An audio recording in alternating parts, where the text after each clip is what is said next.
Señoras y señores, antes de la reflexión editorial, en un ratito Lucas Romero y el amigo Gustavo Marangoni me van a ayudar a cerrar la jornada para saber qué es lo que vimos.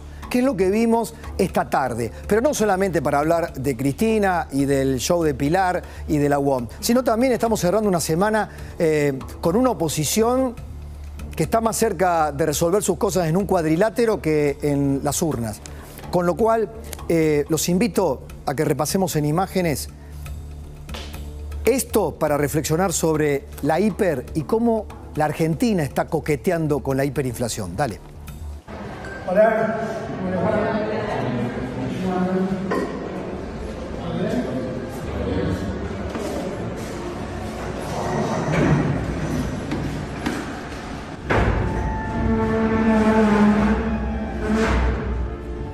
Te dije la otra vez cuando hice un documento que vos tenías la lapicera. Yo lo que te pido es que la uses.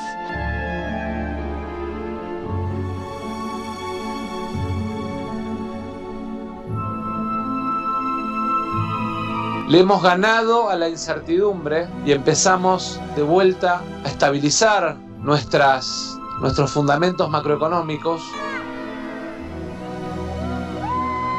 Si todas vieron por la televisión, saben que yo también lo vi por la televisión, ¿no? Yo no me di cuenta del arma. Es necesario una suma fija que vuelva a darle capacidad al salario de los trabajadores.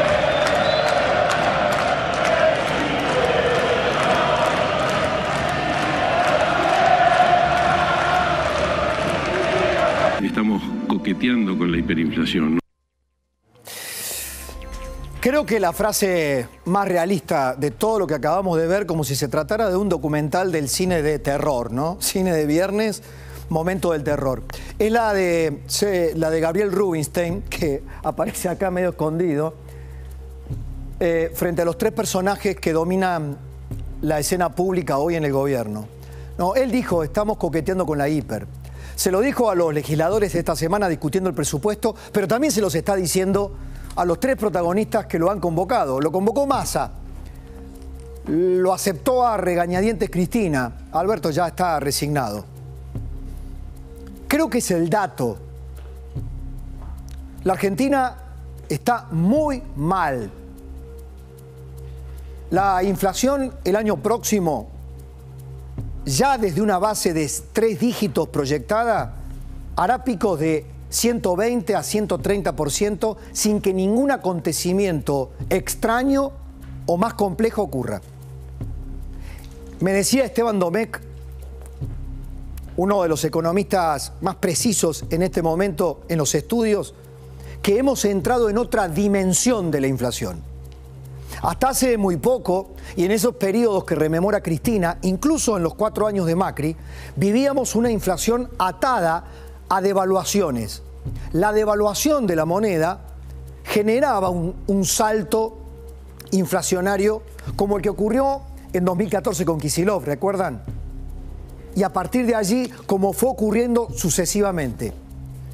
Pero desde hace un tiempo a esta parte, la inflación se está disparando, se está autonomizando de los saltos devaluatorios.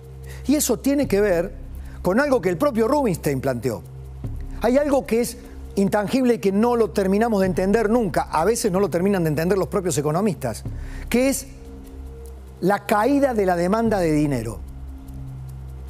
Esto es el repudio de la moneda, cuando la gente no quiere más el peso, porque se da cuenta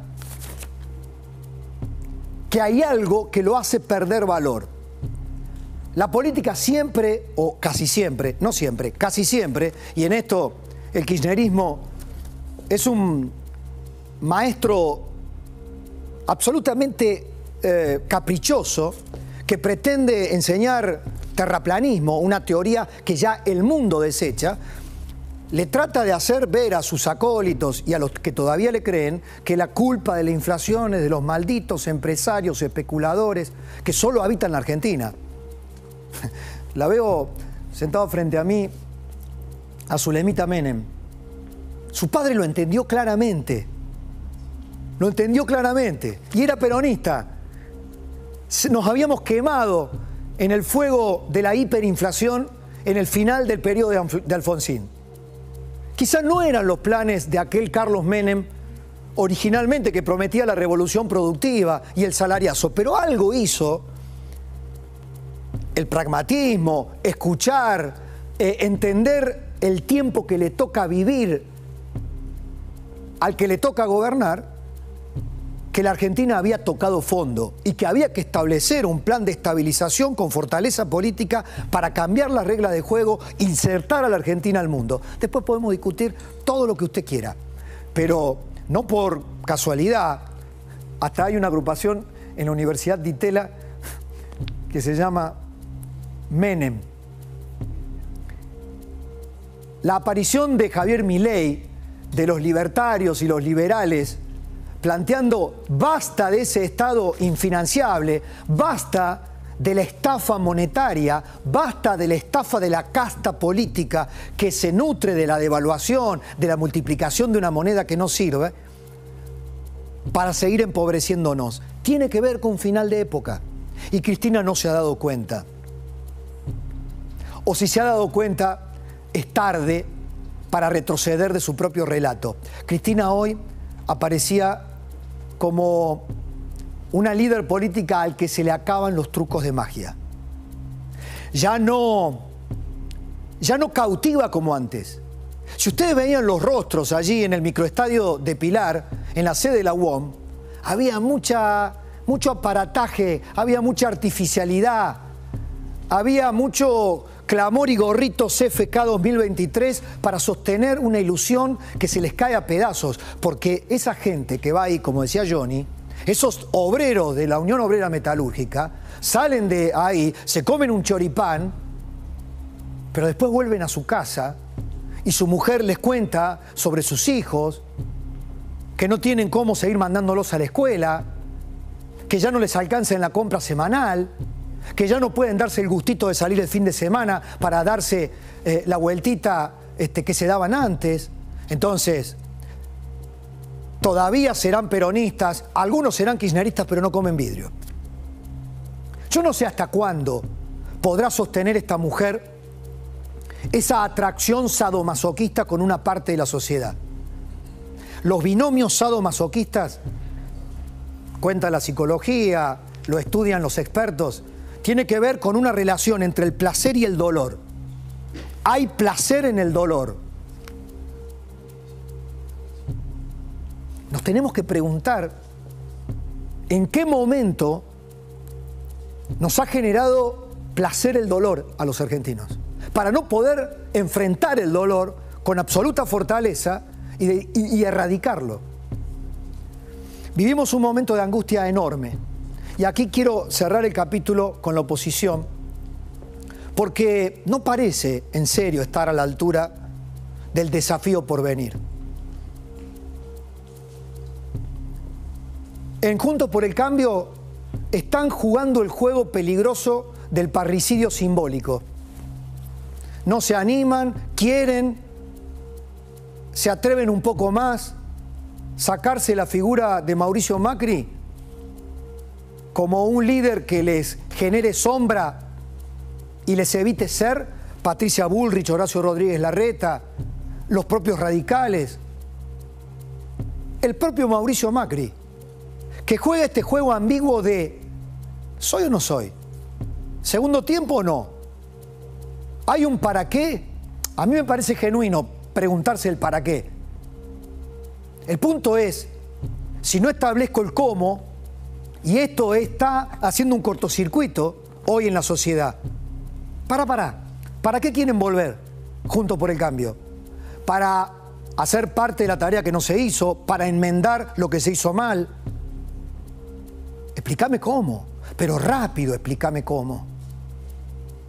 Con las peleas de Bullrich, con Larreta, con los radicales ensoberbecidos que solamente quieren quitarse ese síndrome de Estocolmo que tienen con el PRO, no parece ser la mejor vía para hablarle a una sociedad lastimada, pero no lastimada de kirchnerismo solamente, si no entiende Juntos por el Cambio que ya no va a gozar de la distracción kirchnerista para que las cámaras se posen sobre cada uno de sus protagonistas para que pidan rendirle cuentas, entonces se estará equivocando doblemente Juntos por el Cambio.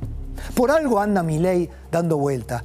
Milei o los libertarios como un fenómeno emergente de una queja, de una insatisfacción, casi diría de un que se vayan todos, pero fijándose en un personaje nuevo que no signifique nada de lo anterior.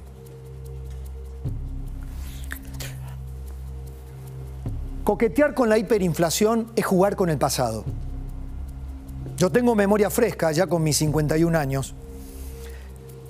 Empezaba mi primer trabajo en 1989, antes que asumiera Carlos Menem en la presidencia. Trabajaba en una compañía de seguros y mi sueldo se multiplicaba. Después entendí, tarde y mal, que evidentemente esa ilusión monetaria era el final de un proceso traumático que se había llevado puestas vidas, patrimonios, familias enteras, la de mi propia familia.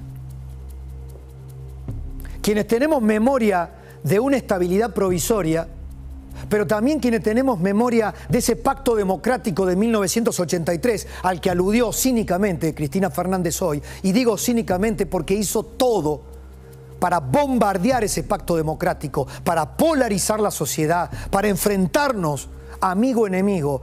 Lo hicieron adrede, no pacificaron el país, trajeron las viejas antinomias del pasado.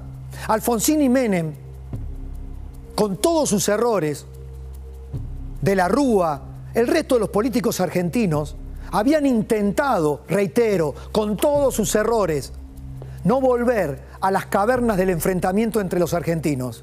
Hoy tuvimos una Cristina Fernández de Kirchner, víctima, como si se tratara verdaderamente de un sainete macabro, víctima efectiva de la violencia que casi fue y genera un magnicidio contra ella misma, pero no parece haber recobrado conciencia de qué le pasa a esa sociedad donde lúmpenes surgen con absoluta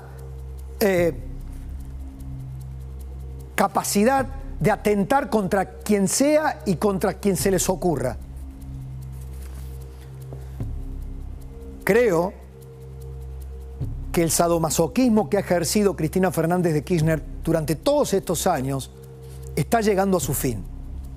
Quedarán unos pocos víctimas de esa relación dolor-placer.